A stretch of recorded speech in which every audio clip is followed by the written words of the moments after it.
On est très content de vous savoir nombreux. Vous êtes dans l'invité de la rédaction de l'AGP. Bonjour à vous. Cet entretien décortique l'actualité avec des personnalités de taille. Aujourd'hui, nous avons Madame Koli Lucie Ebelamou. Elle est coordinatrice nationale par intérim du réseau ouest-africain pour l'édification de la paix. Madame Lucie, bonjour. Bonjour, Monsieur Djibril-Ba. Merci d'être venu. Merci aussi pour l'invitation, c'est un honneur pour nous. Madame Koli Lucie Ebelamou est coordinatrice nationale par intérim du réseau ouest-africain pour l'édification de la paix. Je l'ai précisé tout à l'heure. Elle est économiste de profession. Lucie est un pur produit de l'université USIM UNT, actuelle université Agibou Bari. D'entrée de jeu, avant de toucher, de parler de votre domaine, on va parler de ce mois qui est dédié au mois de la femme. Oui. Alors, une petite introduction. Alors, je voudrais d'abord vous remercier pour l'invitation que vous avez bien voulu nous accorder, à mon réseau, bien sûr. Alors, comme vous le savez, le mois de mars, c'est le mois qui est dédié à la femme. Et plus particulièrement, le 8 mars que nous célébrons chaque année, nous célébrons la force, la résilience des femmes et le travail qu'ils abattent vraiment sur le terrain. La femme, c'est le moteur de tout développement. Donc, pour moi, un seul mois consacré à cette femme, c'est vraiment petit. Donc, pour nous, à WANEP, nous célébrons la femme tout au long de l'année, et sur les 365 jours, parce que la femme, pour nous, c'est le moteur clé de tout développement, de tout ce que nous menons. Donc, c'est l'occasion pour moi de dire bravo à toutes ces femmes qui se lèvent, bravo à toutes ces femmes qui combattent auprès de leur famille, parce que la femme, c'est elle qui fait l'éducation, que ce soit à la maison, que ce soit dans la rue, que ce soit dans les ministères, c'est la femme. Donc, je voudrais vraiment saluer leur bravo et les souhaiter bonne célébration, bonne réclamation de nos droits. C'est vrai que les discours ont été tenus, mais l'application des textes et lois en faveur de la femme ont toujours été négligées. Et donc, j'appelle aussi aux autorités de vraiment considérer le droit des femmes comme le droit des hommes. Donc, bonne célébration à toutes les femmes. Un mot aussi sur la thématique qui porte sur leurs droits et leur autonomisation, en tout cas les jeunes filles, partout dans le monde. Oui, bon.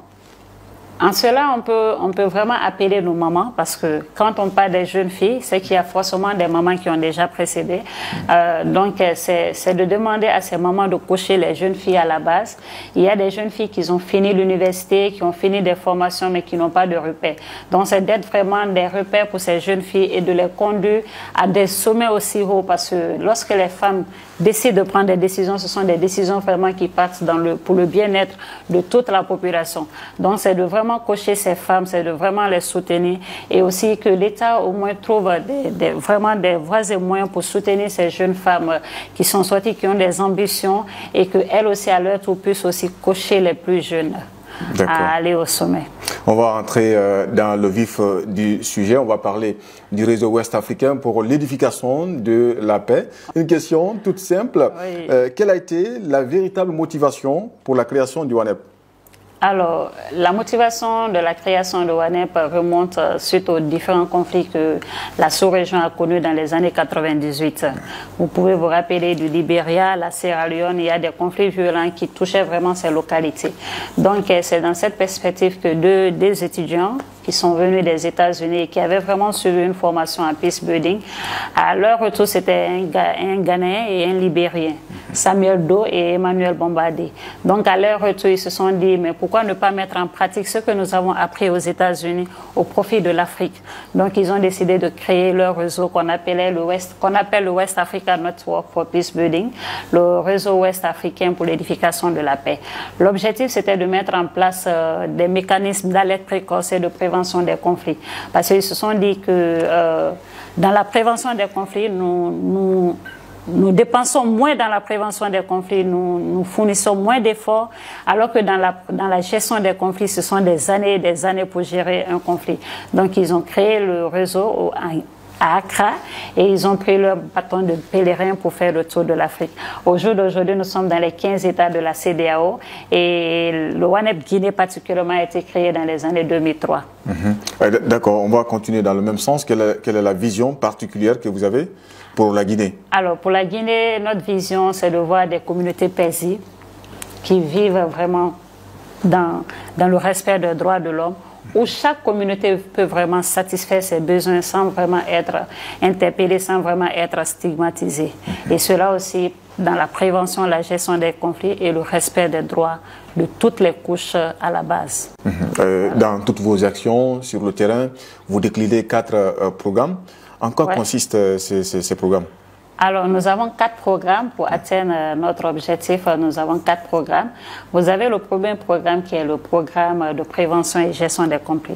Donc, c'est le programme d'alerte précoce. Ce programme se base sur l'identification de tout ce qui est indicateur sensible au conflit, qu'on appelle des indicateurs de violence, des indicateurs liés aux droits de l'homme, des indicateurs liés aux droits de la femme, des indicateurs liés aux droits à l'éducation et qu'on soit les jeunes, les femmes, les personnes à mobilité réduite. Oui.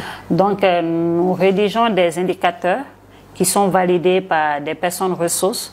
Quand on parle des personnes ressources, il y a bien sûr les membres du gouvernement, parce que toutes les actions que nous menons, c'est vraiment à accompagner le gouvernement pour des communautés paisibles, une Guinée paisible, comme nous aimons bien le dire. Alors, ce programme met en place un système qu'on appelle le système d'alerte précoce. Le système est composé des moniteurs, des analystes et des décideurs.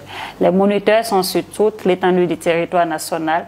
Ils recensent tout ce qui est lié aux indicateurs liés à l'alerte précoce, sécurité humaine, et ils le remontent au niveau d'un moniteur qu'on appelle le moniteur régional. Et celui-là, il est basé à Conakry.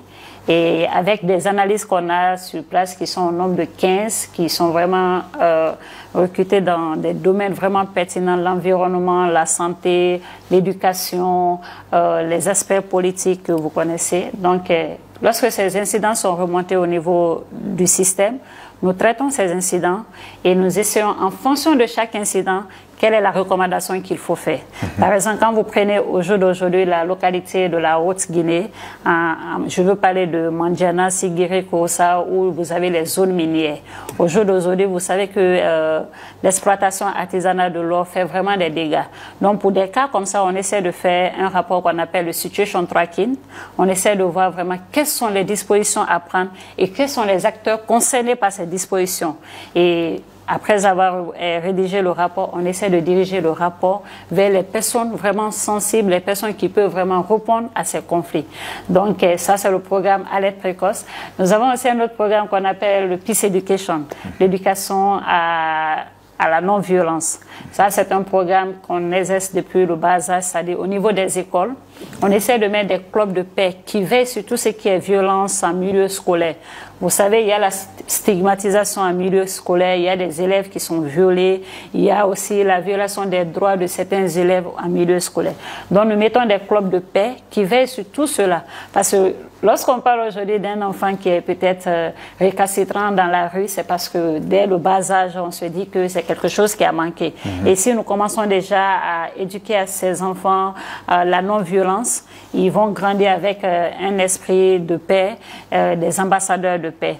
Donc, le programme Peace Education est carrément concentré sur les jeunes depuis le bas âge jusqu'à l'âge adulte, dans les écoles et dans les universités. D'accord, il y a beaucoup de choses à dire en ce qui concerne le WANEP, plus particulièrement le WANEP guidé. De manière succincte, madame, comment parvenez-vous à coordonner vos projets avec d'autres organisations dans le cadre de l'édification de la paix?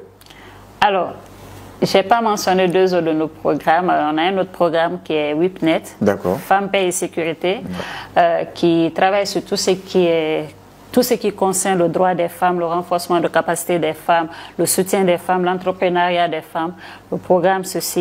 Ce programme est carrément consacré sur ça. Nous avons un autre programme qu'on appelle le programme de recherche en édification de la paix, où on renforce la capacité des acteurs de la société civile, mais aussi des membres du gouvernement dans le domaine de prévention et gestion des conflits. Alors, comment nous coordonnons nos actions avec les autres organisations de la société civile? Vous savez, nous sommes un réseau. Et un réseau, c'est la composition de plusieurs ONG, organisations de la société civile.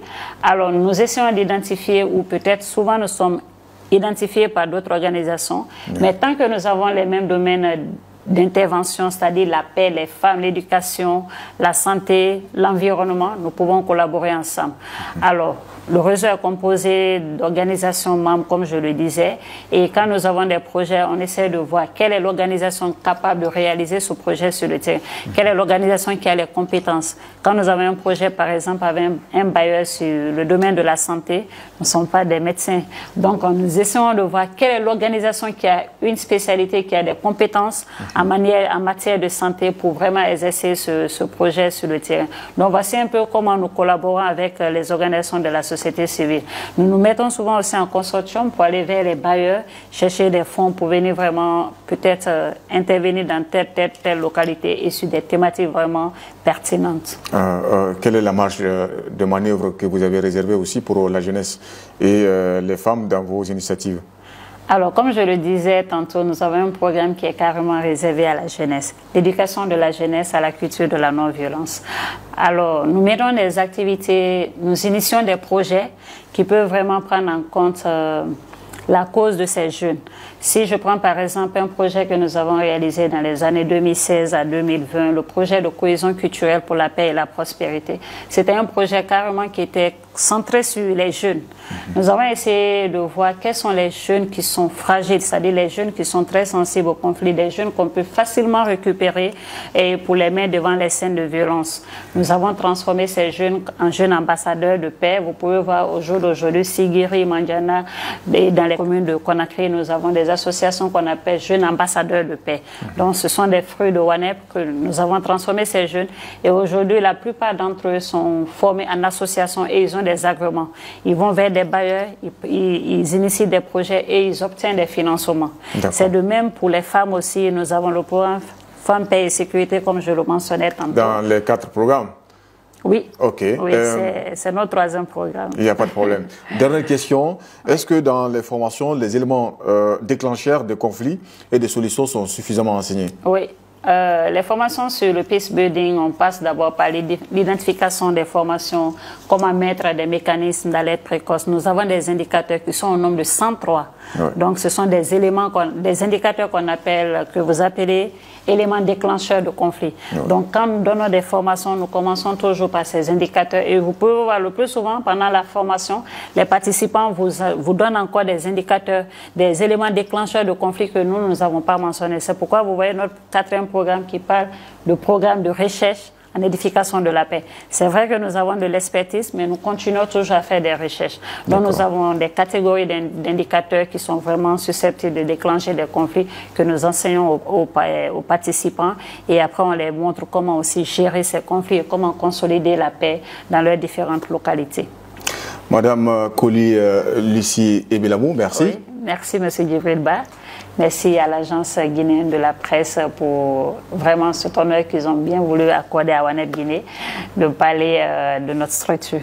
Merci vraiment. Madame Koli Lucie Ebelamou est coordinatrice nationale par intérim du réseau ouest-africain pour l'édification de la paix. Alors je formule mon traditionnel remerciement à nos internautes et puis à l'équipe de production de l'AGP, sans oublier nos amis de la RTG pour la diffusion de cet entretien. Et surtout, n'oubliez pas de consulter notre site web le www.agpguinée.com. AGP au cœur de l'information.